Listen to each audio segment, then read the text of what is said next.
Are there any other members who wish to offer amendments? Seeing no further. Madam. What? Sorry, Madam. Senator Merkley. Yes, I do have one more, and it is Merkley Amendment number 1.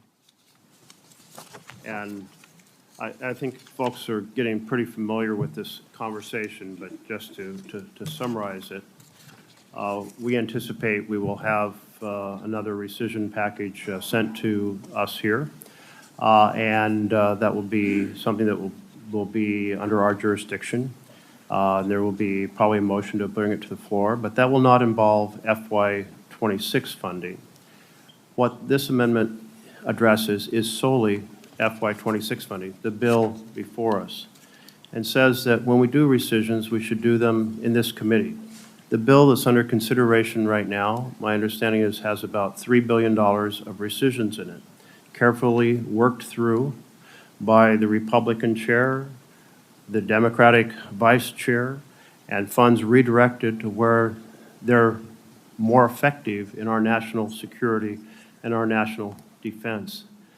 That's the model that I'd like to encourage us to stand behind in saying that any rescissions for what's in this bill will, in fact, be considered in this committee should in the future it look like that there are savings to be found. And I spent time in the budget office of Secretary of Defense office working on writing program and budget decisions.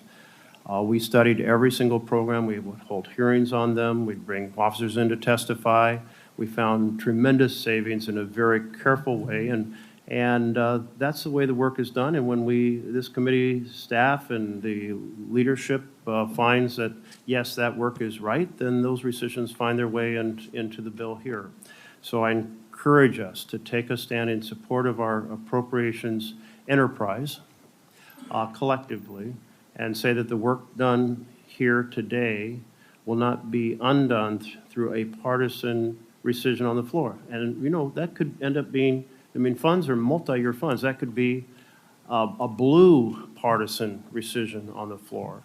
So this is not about a particular administration behind. It is about the integrity of our congressional intent and our effort to have Democrats and Republicans working together to forge a plan for the best interests of the United States of America. Senator McConnell. My colleague from Oregon, I think, understands that I take this committee's authority to direct spending and Congress' power of the purse very seriously. And to the extent that the executive branch impinges on that authority, I intend to take an active role in defending it. But the best way for us to reassert our influence is to pass bipartisan appropriation bills, not play politics with poison pill amendments that only make the job a lot harder. As Chair Collins has previously explained on a number of occasions, this amendment is not germane to the Appropriations Committee, and should it pass it would create a point of order on the floor. I would encourage our colleagues to withdraw it so we can focus the limited time we have on things that are actually within our control. I agree with Senator Merkley that rescission should be done through the appropriations process, and have expressed that view very strongly to the director of OMB. This bill is an example of what we do in virtually every bill with regard to rescissions. Nevertheless, the parliamentarian has confirmed that this type of amendment would violate the jurisdiction of the Budget Committee.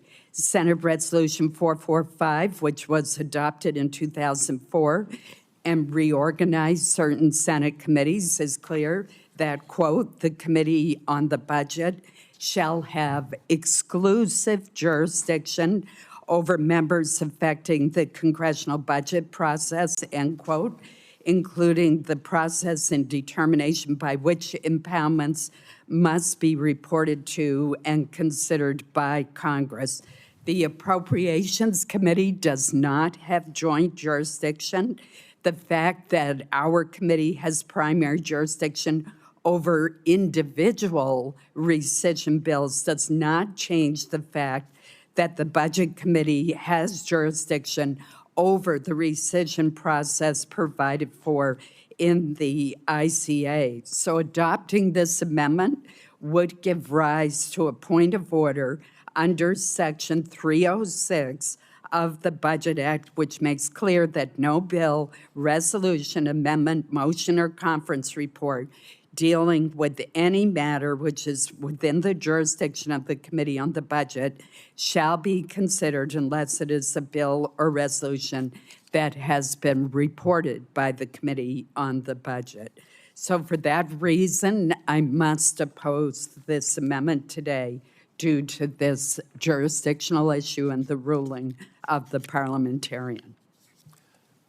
Madam Chair, I might add one comment if I could. Senator Merkley. I think this issue of jurisdiction is not as clear-cut as possibly presented, because this is not involving an impoundment, and it is the Appropriations and Budget Committee together that have joint jurisdiction over rescissions. And in fact, if we remember being on the floor on the rescission, when there were motions to refer it to committee, it wasn't to the Budget Committee, it was to this committee. It was to the Appropriations Committee. When the bill originally was drawn to the floor, where did it come from? It came from this committee, the Appropriations Committee. And this is a rescission, not an impoundment. But there will be more conversations about that. I understand the difference, the point of views on exactly what we're emphasizing. So I don't want to dwell on that too much more. But to say, if in fact there was a dispute over this that resulted in a ruling on the floor, this would be subject to a budget point of order, which takes 60 votes to waive. So if we put this into the bill, and if in fact the chair's understanding is correct, but I have received a different understanding, but if the chair's understanding is correct, we can waive that by 60 votes. And if we fail to waive it, it would come out. But if we waive it and stand up for this process, we will have done something important to protect the appropriations process. So notwithstanding this jurisdictional dispute, I think this is worth doing. Are there further? Senator Britt. Thank you, Madam Chair. As you know, both you and the ranking member, I believe in this committee. I believe in the bipartisan work that it does, and I want us to find ways to preserve and actually take our products to the floor and get those products signed into law. Over the last several weeks, I think we've seen a number of our colleagues on the other side of the aisle be frustrated and use that fact that it needs to be bipartisan. You're even hearing reference of Director Vogt's call to have this be a less partisan exercise. And I would just use this as an opportunity to say, it seems that he's just kind of following some of their lead, because many people on the other side of the aisle would like to get rid of the legislative filibuster. And if we did that, then this committee and the work that we did would be strictly partisan. And so I think we need to be thoughtful about this whole thing and how we preserve it. And you know, words have been used about the legislative filibuster going away, saying from the other side of the aisle that it's anti-democratic, that it's stupid, that it's paralyzing, that it needs to be eliminated. I think that this is just proof that it needs to be preserved, and I hope that my colleagues on the other side of the aisle would stand with us like they stood with you in 2017 when you wrote the letter under the previous Trump administration, Madam Chair, but then many of them changed their position in 2022 when Biden was in office. I think this shows, and the work this committee does shows the importance of it. And I hope that at this point, all of us could stand together and say that it's important to preserve the legislative filibuster. Thank you. Thank you. Are there further comments? Madam Chair. Senator Merkley. Very briefly, what the Democrats stood for at that moment was not the elimination of the filibuster, but going to a talking filibuster, so the process would be public, and so the people of America could have the chance to weigh in. So I know it's often characterized as it having been presented as an effort to eliminate the filibuster, but that was not actually what was presented. I will get the gentleman a copy of the letter. Senator Kennedy.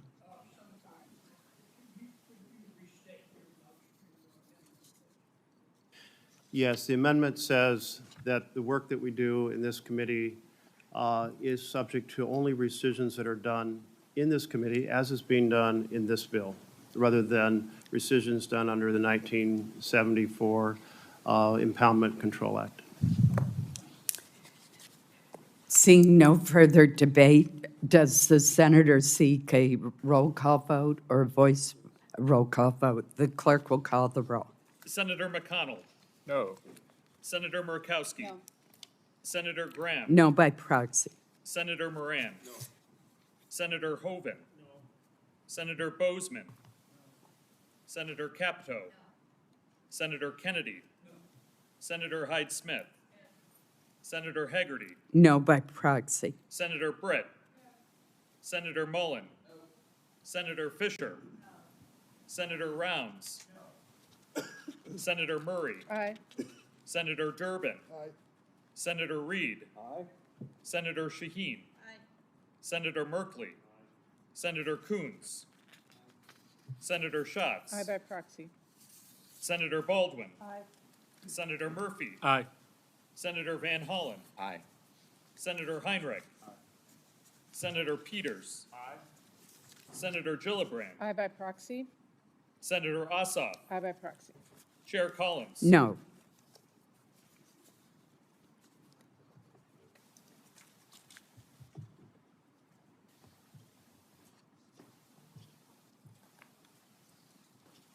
On this vote, there are 14 ayes and 15 nays. The amendment is not agreed to.